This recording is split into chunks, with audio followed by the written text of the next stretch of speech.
Welcome to the Trietsch podcast. My name is Alyssa Robinson, and I am sitting here with Reverend Doug Meyer, and we are starting a new podcast series, and this is the inaugural episode of that series called Unlearn Faith.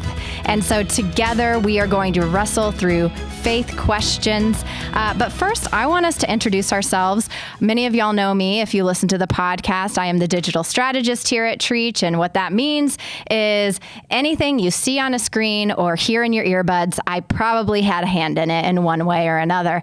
But Doug, you are the associate pastor of Caring Ministries, and could you tell us what that means? Because I don't know if I've heard that title at any other church.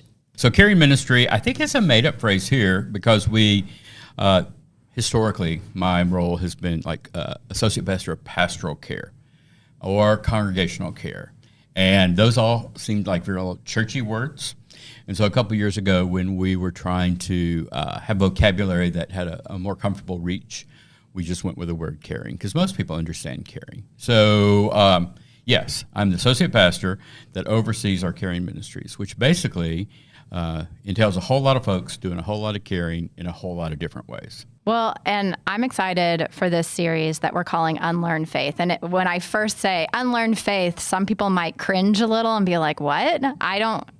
Why should I unlearn faith? Yeah. I'm trying to grow my faith. I'm trying to learn. Yeah. So this kind of was born, you actually in a sentence said, I'm trying to unlearn my faith. And I was like, ooh, that's interesting. So tell me a little bit more about where this series came from. Okay. It grew out of a kind of a stage in life that I'm in that I invite others to feel comfortable going to, which is identifying the stuff of life, including a big swath is faith that we just absorbed, just like a sponge, we sucked it in. And now, years later, or even a day later, I am willing to go, yeah, I'm not so sure about that. Or I used to use the phrase wonder and wander. Like I'm going to wonder about that and be curious and ask why a whole lot, and almost to the irritating point. And I only do that because I have found a kind of a newfound freedom in courage, I guess. You know, for the longest time as a kid growing up, that was a taboo. You didn't question, you didn't doubt. You might remember, this might be before your time, there used to be a bumper sticker, especially down here in the South, that said, God said it, I believe it, that settles it. Oh, yeah, I know that one. Yeah. And that was just kind of a reinforcing, intimidating thought that if you do the opposite, then you're, a sinner, a bad person, shouldn't do it. You have a weak faith. You're not close enough to God. You've backslid. All of those classically shame-filled, judgmental phrases that I think are a bunch of hooey. So anyway, so what a great adventure to be able to identify the stuff that you've been carrying around that you wonder about. Hopefully, we're going to give people permission to do that. And if it scares them, that's okay. They can just kind of stand on the sidelines. We're not going to, pull anybody into water that's over their head. So, that's kind of where it all came from. That's what's kind of bubbling in me. Yeah, so when we're saying unlearn faith, it's not saying disregard your faith or what you've built to this point. It's saying let's discover something new. Let's unlearn the parameters that have been put and the rules that have been put around our faith and have deeper conversations together about why do we believe this? What does it really mean for us? Where did these constructs come from? And so every month we're going to focus on a different faith topic. So for example, next month we're going to be focusing on pride, but we're going to cover things like doubt and temptation and grief and loss, and we're going to unlearn these constructs that we've put around them and just ask some questions. And I'll give y'all more details about what that means at the end of this episode. But the first thing I want us to do as we're stepping into this journey is what I am calling claiming our biases. And because you're going to hear Doug and I over the next few months or however long you tune in with us, talk about some really hard topics and our personal opinions. We're not trying to represent the Methodist Church. We're not trying to represent what Trietsch believes or anything. We're just speaking from a personal level, and it's almost like you're being invited into a 2-person Bible study that we're doing. And so first we want to start by saying we are biased. We have come with our own baggage, our own experiences, and we view the world in our own unique way. And so when I say claim my biases, what I mean by that is, for example, one of the things I'm going to claim is I am a white woman who grew up with wealth, and I've never really struggled when it comes to, I've never been afraid that we aren't going to keep the lights on. I've never been afraid that we aren't going to have enough food. I've never been afraid I'm not going to have shelter. All of those things. And that's one of my biases that I bring to the table. What do you have? Oh man, I got a whole laundry list. I like that word bias. I also sometimes use the word lens. Like, this is the way I see the world. This has shaped, back in the day when I wore glasses. Gosh, where do I start? I am a 60-ish year old white male pastor that has in and of itself some inbred bias and misunderstandings or limitations. Both I put on myself, and then other people, oh, if you're a pastor, you must, and they fill in the blank. For the longest time, I kind of I agreed, I did, and it's kind of an ego massage in a way. The other one I have is I'm a dad of grown-up kids, a grandpa to grandkids, so I see I'm biased towards their future. Like I want us to cut out a lot of the crap that we're doing, especially killing the earth, so that they will have an earth, and then their kids will have an earth. So I have a real almost vigilante attitude towards like recycling and protecting and energy use and the rainforest. Yeah. Well, and I have the same thoughts, but the opposite bias. I don't have kids. And I, as a result of that, I don't have the same worries and responsibilities that a lot of people in our congregation or a lot of people that might be listening to this podcast have. And so sometimes I have a more simplistic view of, well, just get it together, when the truth is there are 4 other people depending on you or whatever. And I don't have to deal with that. So that's another one. Another one we kind of share is we are both divorced. Yep. That is a bias. Not from each other. Not from each other. I am also a feminist, and I am a proud feminist. But what that means is sometimes I carry a chip on my shoulder about men, and I am working through that, and I've been working through that for a long time. I think that my divorce amplified that a little bit. But yeah, that's one of my biases. Yeah. So I was married for 32 years. Long 32 years. I mean, it was happy for the most part. We grew up kids and all that, and then the wheels just fell off. And so I guess what that bias presents for me is an empathy towards people who, marriage is hard. And, I think a lot of us were shaped with this fairy tale understanding of it. And so I have a bias. Like when I counsel couples nowadays, I make them tell me why are you getting married? What, to help them shape their expectations, which I think a lot of people, we got married our senior year in college, and that was just what you did back in 1980. And that, to me, that's just not enough reason to get married. So I guess I'm a moderate, maybe. Moderate leaning left on some things, and then fiscally I'm pretty conservative, and part of that's just out of like, hey, don't jack with my retirement money. But in other ways, I live kind of loose and easy with a whole lot of the rest of it. So and part of that's just trying to be less worried about stuff I grew up worrying about. Yeah, I am. Politically and spiritually liberal. And I think that when we start to dive into spirituality and beliefs, I think there are a lot of people out there who would say, Alyssa, you're not actually a Christian. You're more of a universalist or whatever it is, or an agnostic, and that's a constant conundrum for me of like, okay, I work at a church, but sometimes I am filled with doubt and questions and all of these things. And I am liberal in my exploration of who could God be? What could God be? And that is a bias that I carry. It's really hard for me to look at things as black and white, like you said earlier, God said it, I believe it sort of thing. Sure. Yeah, but on the other hand, another bias of mine is I grew up in the faith. So it is second nature to me. And it is like the church language, I understand all of it. The tribal stuff that we talk about, I understand all of it. And so I understand a lot about scripture, a lot about people's different interpretations. I've heard almost all of it, but sometimes that means that it's hard for me to relate to somebody who didn't grow up in the church and they're discovering all of this and some of the things that I take for granted. One of the things I realized I take for granted is the Lord's Prayer.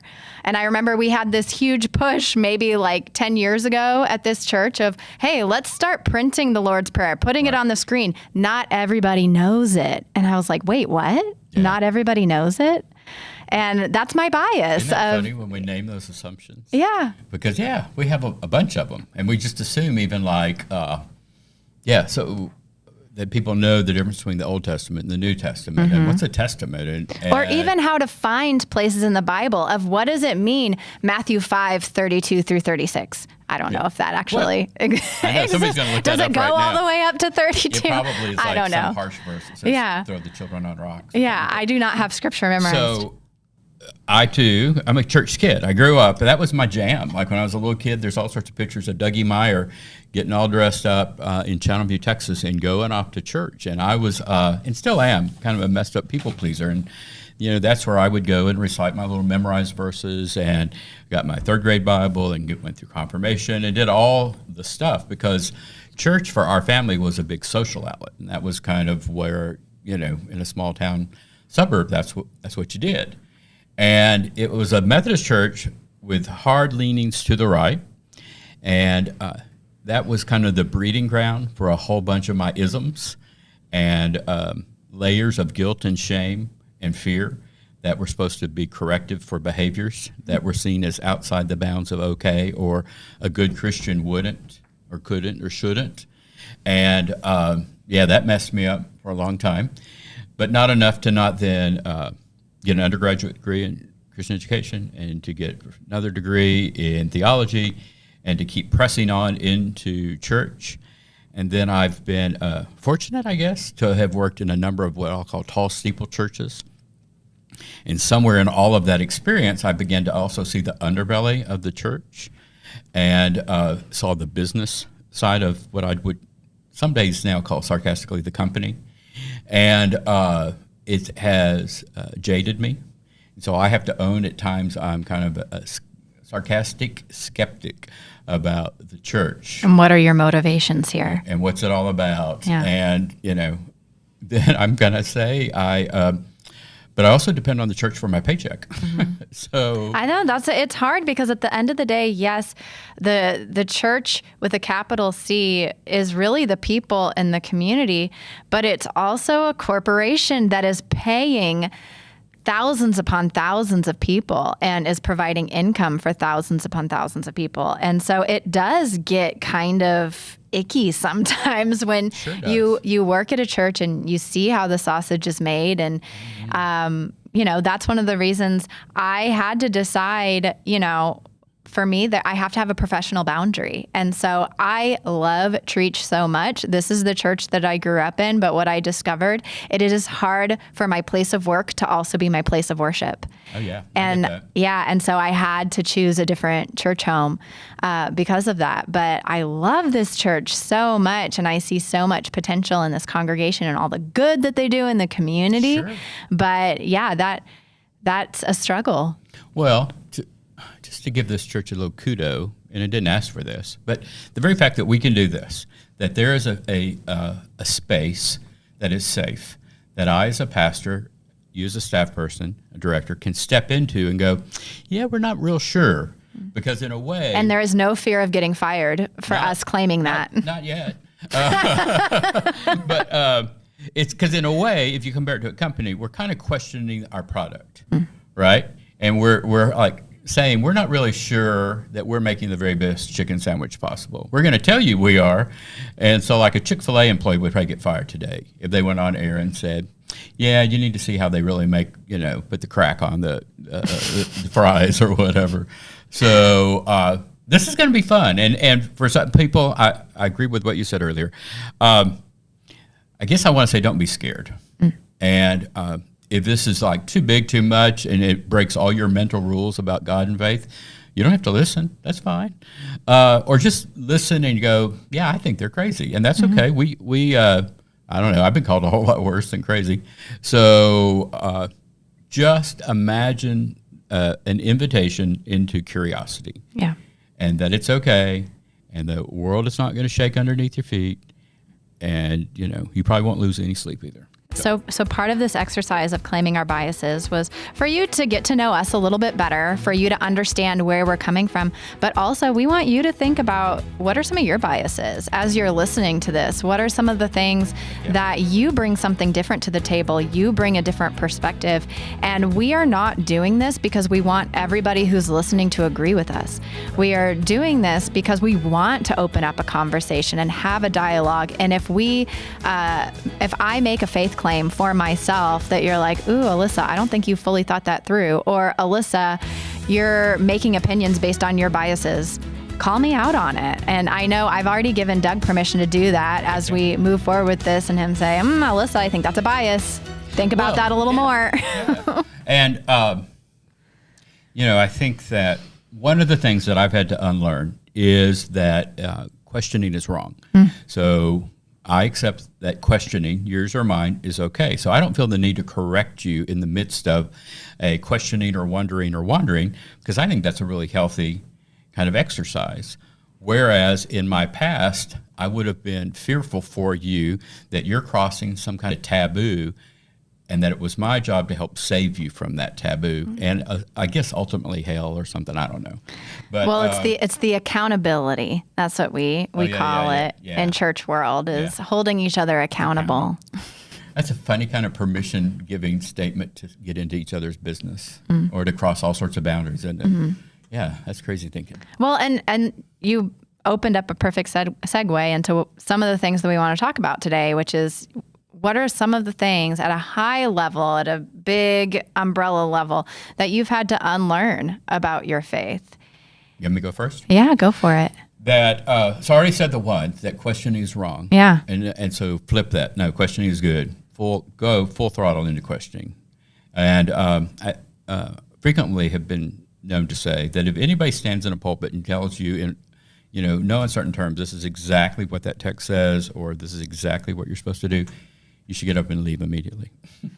That you are as gifted as they are in understanding the Bible and intellect. I used to think that was reserved for like a very super special group of people who had some kind of, insane giftedness to read the Bible in Hebrew and Latin and Greek all at the same time and to understand it and to have gotten in Jesus' head. And man, I just went wacky on that. And here's the real truth. You have an intellect, you have a brain, you can read it, you can understand it, and you can absorb into it today what it's saying to you. I think that one of mine that stems from childhood that I've had to unlearn is the goal is to get into heaven. The goal of Christianity is to get into heaven or to stay out of hell, however you look at it. Yeah. And I don't think that that's something that was specifically taught to me. It's just part of the culture that is just kind of subliminally instilled within you. Sure it is. Hell avoidance. Well, I remember everyone thought like, oh, it's just this clever acronym for Bible, basic instructions before leaving Earth. Oh, and I don't know if you'd heard that before. I don't think I have. Yeah, I've heard that one a lot. And I'm like, ooh, there's nothing basic about the Bible. And the instructions are very unclear. And is really the whole point of our faith for this little blip in time to make sure eternity is secured? A lot of people who are listening would say, yeah, Absolutely. But it's all about making sure you have your reservation in. Yeah, but then it makes life feel empty to me if that's the way I look at it. And so that's one of the things that I've slowly been deconstructing over time of, the goal is not to get your ticket into heaven. Yeah. Whatever heaven may be. Wherever that is. Or may not be. Or whatever. That's a different podcast episode. So another one that I had to learn is that, so we say it in old church, but I don't know that we always meant it, that God's love is unconditional. But then there was an asterisk at the end of that, as long as you don't or aren't. As long as you don't have sex outside of marriage or masturbate or think impure thoughts or have, you're gay or you have an affair. I mean, there's It's all around sex too, which is the thing I've had to unlearn. We pour on the shame when it comes to sexuality, but continue what you were unlearning. Yeah. Well, so as a guy in recovery for a long-term addiction to pornography, I thought that God's love was for everybody but me. And so when I began to experience kind of this newfound freedom to name my addiction, to live into recovery, and to hear those phrases that, God's love is for everyone. Everyone includes you too. That I realized that what I had been carrying for this really long time is this big bucket of shame. And that I looked at the word unconditional through the lens of shame. And I just couldn't figure that out. And so once I began to dissolve the shame, the unconditional became clearer. So that's going to come up a lot because I really think that the church still kind of jacks people around with unconditional as long as, and that's hooey. Well, and that kind of leads into one of my things I had on my list for what I've unlearned is just the basic statement, sex is bad. And again, that is not something that was directly taught, but especially as a young woman growing up in the 90s, early 2000s, it was a reboot of the purity age where dads were giving their daughters promise rings. We were doing purity classes. There were all of these things. And I will never forget, and I've heard it so many times, the phrase, why buy the cow if you can get the milk for free?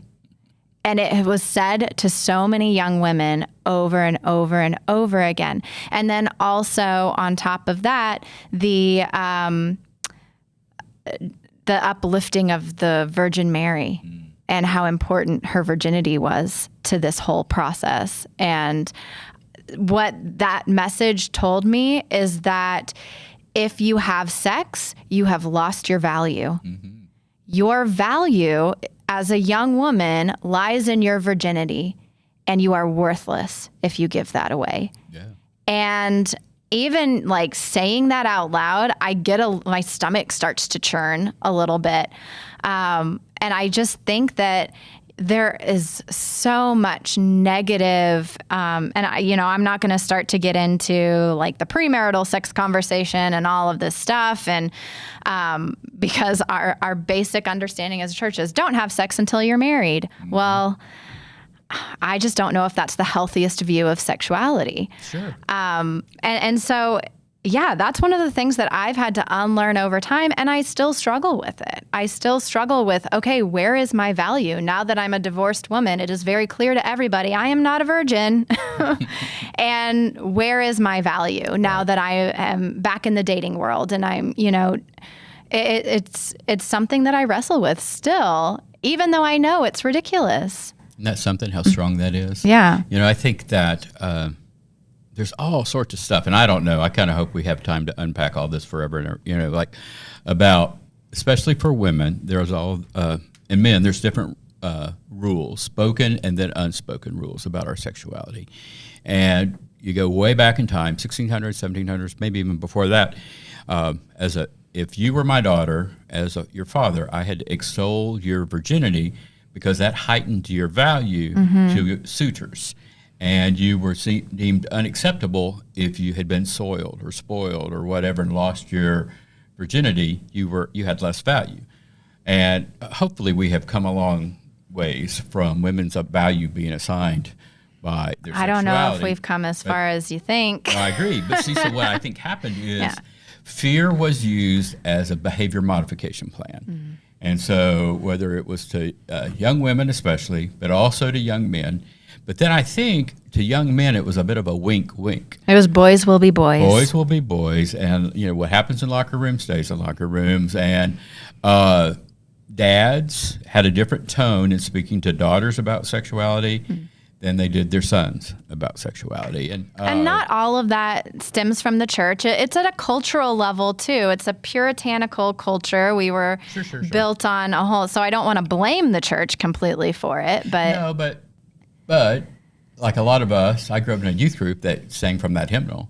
And so it just continued to pour into it versus the option to engage in conversations about what is our sexuality? Is it more than our plumbing? Is it more than this? And what's it mean to be male? What's it mean to be masculine? What's it mean to be female and feminine? And if you are female, are you only feminine or are you also masculine? Yeah. And as a male, are you only masculine, but are you also feminine? Yep. Oh, this is going to be fun.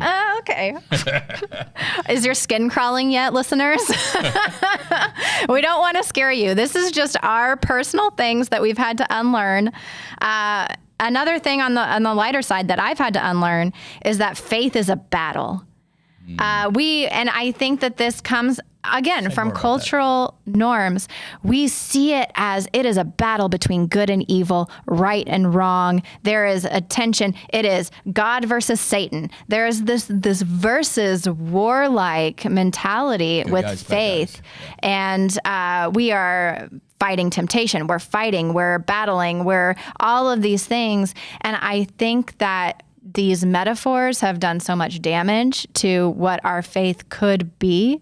And that's something as an 8 on the Enneagram, and I'm sure we'll talk about the Enneagram every now and then, but I am very much a black and white thinker. And that's something I have to break away from. And I am often of the mindset of either you're for me or you're against me. There is no in between. Mm-hmm. And I have to break myself of that dualistic thinking.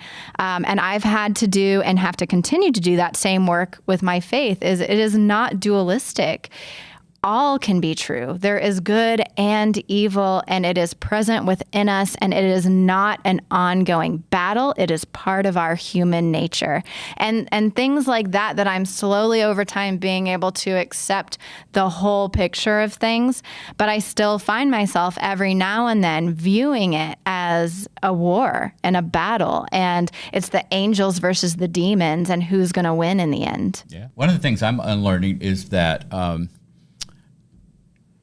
being a Christian is easy, and that you you pray, you're nice to people, that you give some money to the church every now and then, you contribute a can of corn to the food drive or whatever, and the praises go up and the blessings come down. Exactly. Good girl. So what I've learned is church/faith /discipleship is messy. And I think it is its best when it's dirty and messy and gray. And I like to see it more as like people helping rebuild burned out houses, or helping pick crops that were left over in the fields, or helping people who have lived on the margins find shelter. I think that big corporate church is nice, but it kind of feels more like a pep rally.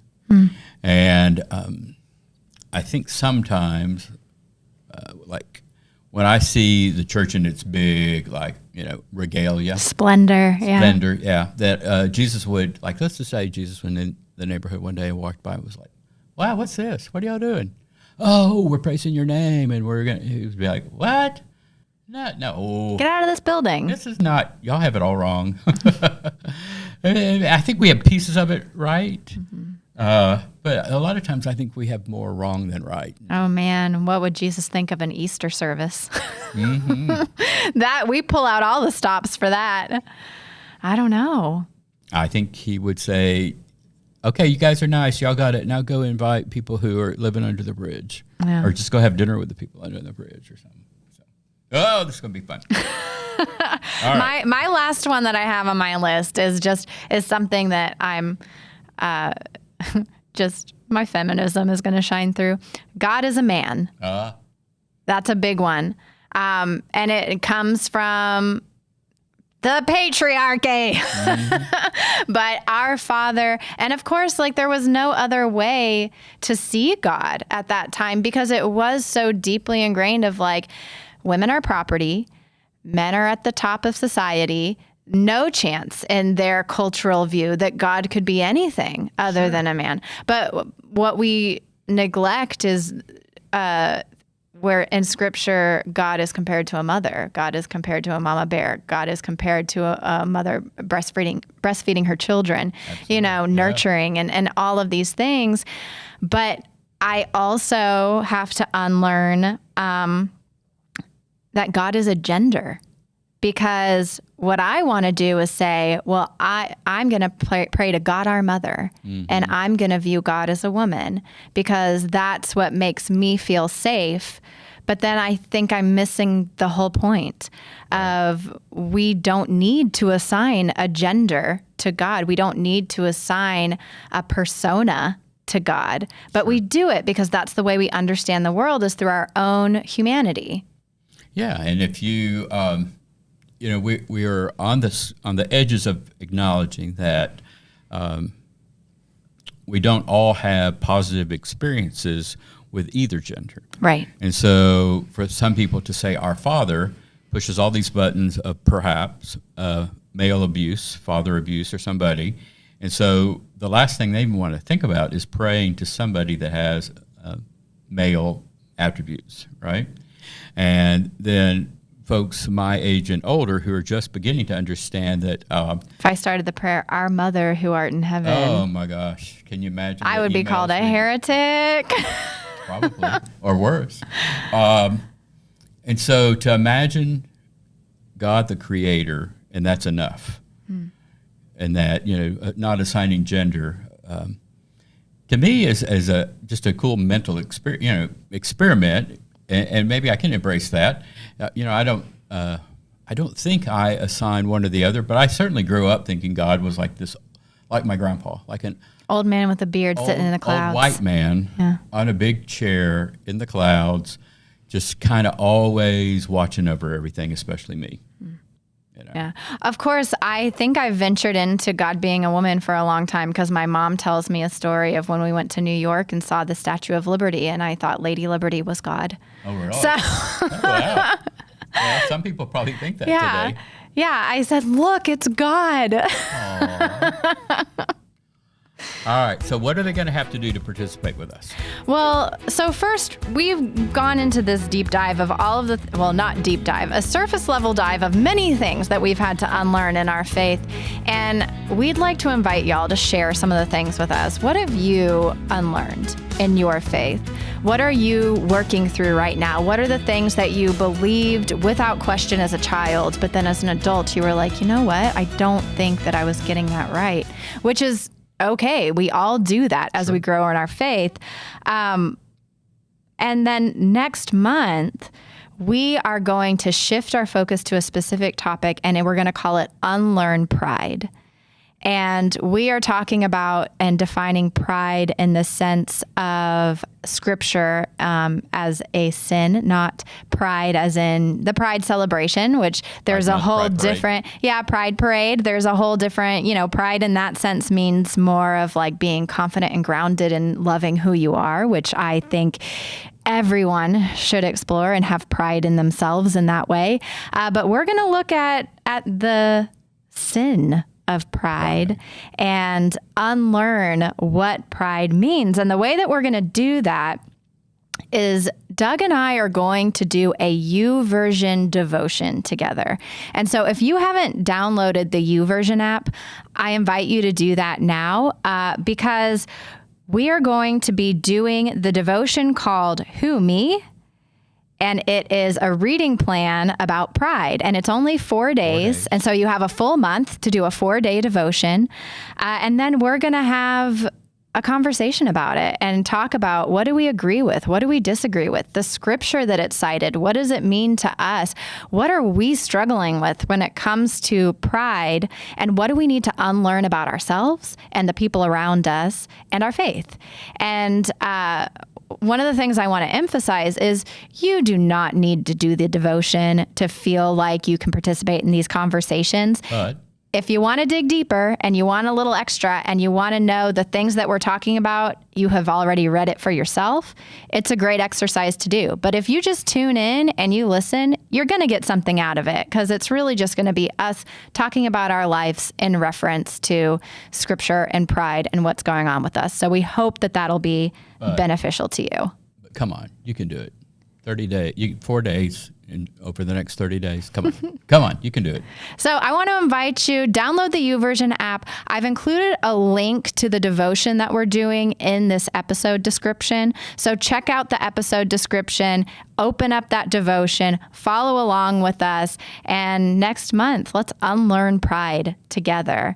So thank you for joining us today. I think this was we jumped in head first, didn't we? I know. It feels like we went from swimming in the baby end of the pool to like on the high dive, and we just jumped. And wow, here we go. And there's more where that came from. Yeah, let's go swim some more. Let's do it. All right. So thank you for joining us today in the Trietsch podcast. Again, this is the Unlearn Faith series, where Doug and I are going to come together once a month and have a conversation, call out our biases, figure out what we need to unlearn.